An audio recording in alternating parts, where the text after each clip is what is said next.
Pregnancy టైంలో pre pregnancy అలాగే post pregnancy ఎటువంటి కేర్ తీసుకోవాలి? ముఖ్యంగా wife and husband sexual relation కానీ ఎలా ఉండాలంటారు? So pre pregnancy care first మనం మాట్లాడుకుంటే, సపోజ్ మీరు న్యూలీ మ్యారీడ్ ఉన్నారు, you want to plan pregnancy అనుకున్నప్పుడు ఇప్పుడు ఉన్న కాలంలో చాలా నాలెడ్జ్ ఉంది అందరికీ.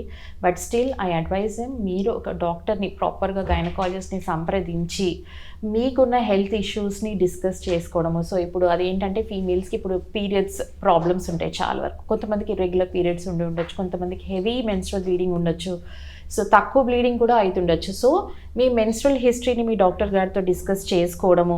మీకు ఏదైనా ఆల్రెడీ హెల్త్ ఇష్యూస్ ఉన్నాయి, సపోజ్ థైరాయిడ్ ప్రాబ్లం ఉంది, లేదు మీకు బీపీ ఇష్యూస్ ఉన్నాయి, ఫిట్స్ ఇష్యూస్ ఉన్నాయి, డయాబెటీస్ ఇష్యూ ఉంది అంటే టెస్ట్ చేసుకొని అవి నార్మలైజ్గా ఉన్నాయా లేవా. సో ఏదైనా ఆల్రెడీ మెడికేషన్ మీరు వాడుతూ ఉంటే దాని డోసెస్ ఒకవేళ కొన్ని సందర్భాల్లో ఎపిలెప్సీకి మనం యాంటీ ఎపిలెప్టిక్ డ్రగ్స్ కొనిస్తాం. అదేంటంటే అది వాడుతున్నప్పుడు ప్రెగ్నెన్సీ ప్లాన్ అనేది చేస్తే కొన్ని రకాల అబ్నార్మాలిటీస్ బేబీలో వచ్చే ఛాన్సెస్ ఉంటాయి. సో దాన్ని మాడిఫై చేసుకోవడము. సో మీరు ప్లాన్ చేస్తున్నారు ప్రెగ్నెన్సీ అన్నప్పుడు డాక్టర్ గారిని సంప్రదించి ఆ డ్రగ్స్ని మాడిఫై చేసుకోవడం అనేది చాలా అవసరము. కొన్ని రకాల ఇన్ఫెక్షన్స్ ఉంటాయి, ఇన్ఫెక్షన్స్ వల్ల కూడా మనకి బయటకి తెలియకపోవచ్చు, కానీ ఆ ఇన్ఫెక్షన్స్ వల్ల కొందరిలో బేబీస్లో అబ్నార్మాలిటీస్ రావడం అనేది కూడా జరుగుతూ ఉంటుంది. సో ఒక ఫుల్ బాడీ హెల్త్ చెకప్ ఏదైతే ప్రెగ్నెన్సీకి అవసరమో ఆ హెల్త్ చెకప్ చేసుకోవడం అనేది చాలా అవసరము. ఇంకోటి ఏంటంటే వెయిట్. కొంతమంది చాలా ఓవర్ వెయిట్తో బాధపడుతుంటారు, పీసీఓడి సమస్యతో కూడా బాధపడుతూ ఉంటారు.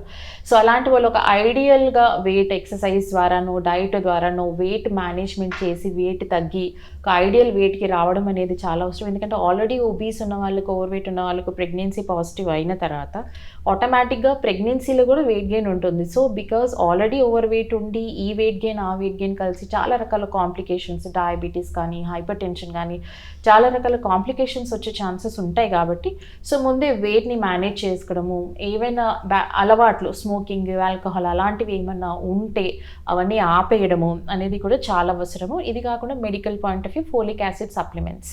సో ఎవరైనా ప్రెగ్నెన్సీ ప్లాన్ చేసుకోవాలి అని అనుకున్నప్పుడు అట్లీస్ట్ ఒక మినిమం 3 months బిఫోర్ నుంచి ఫోలిక్ యాసిడ్ మెడిసిన్ అనేది తీసుకోవడం చాలా అవసరం. ఎందువల్లనంటే కొంతమందిలో ఈ డెఫిషియన్సీస్ ఉండడం వల్ల బేబీలో neural tube defects, spinal cord defects వచ్చే ఛాన్సెస్ ఉంటాయి.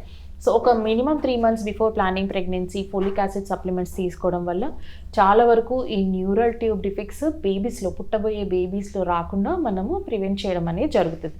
సో ఒక good proper health checkup, investigations, folic acid supplements అనేది ప్రీ ప్రెగ్నెన్సీ కేర్లో అవసరం. సో అలాగే పోస్ట్ ప్రెగ్నెన్సీ. సో డెలివరీ తర్వాత ఏంటంటే ఆ ప్రెగ్నెన్సీలో ఉన్న కేర్ అనేది కొంచెం తగ్గిపోతుంది. So they are more focused on the child, baby కేరే ఉంటుంది. కానీ mother care is also very very important because she physically, emotionally చాలా చేంజెస్ వస్తాయి బాడీలో తనకి. అండ్ అండ్ అడిషనల్ రెస్పాన్సిబిలిటీ, బేబీని చూసుకోవాలి, తనని చూసుకోవాలి. కాబట్టి family support is very important. So తనగా ఫీడింగ్ ఇవ్వాలి బేబీకి. So that is it needs extra calories. కాబట్టి diet is very very important. మంచి nutritious balanced healthy diet post delivery తీసుకోవడం అనేది చాలా అవసరం.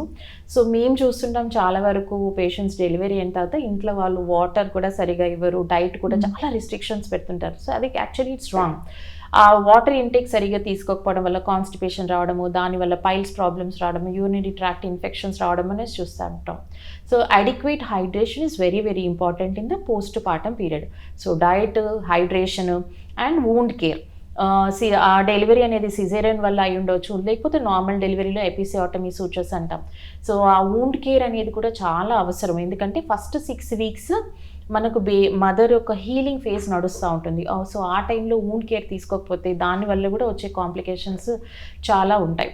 సో కొంతమందిలో బ్లీడింగ్ ఇష్యూస్ ఉంటాయి, కొంతమందిలో ప్రెగ్నెన్సీలో ఆల్రెడీ బీపీ, థైరాయిడ్, డయాబెటీస్ ఉండొచ్చు. సో అలాంటి వాళ్ళు కూడా పోస్ట్ డెలివరీ కూడా థైరాయిడ్ లెవెల్స్ చెక్ చేసుకోవడము, షుగర్ లెవెల్స్ చూసుకోవడము, తర్వాత బీపీ ఒకవేళ ఉంటే దానికి కూడా యాంటీ హైపర్టెన్సివ్స్ వాడుతూ, అంటే మీ డాక్టర్ గారితో రెగ్యులర్గా చెకప్స్ చేసుకొని అది స్టెబిలైజ్ అయ్యే వరకు కాంటాక్ట్లో ఉండడం అనేది కూడా చాలా అవసరము. ఇంకోటి ఏంటంటే బ్రెస్ట్ ఫీడింగ్ రెగ్యులర్గా బేబీకి ఫీడ్ ఇవ్వడము. సో ఇదంతా చాలా పోస్ట్ ప్రెగ్నెన్సీ కేర్లో చాలా అవసరము. ఇంకా ఎక్సర్సైజెస్. సో నార్మల్ డెలివరీ అయిన వాళ్ళు ఎంత తొందరగా pelvic floor exercises, Kegels exercises start చేస్తే అంత మంచిది.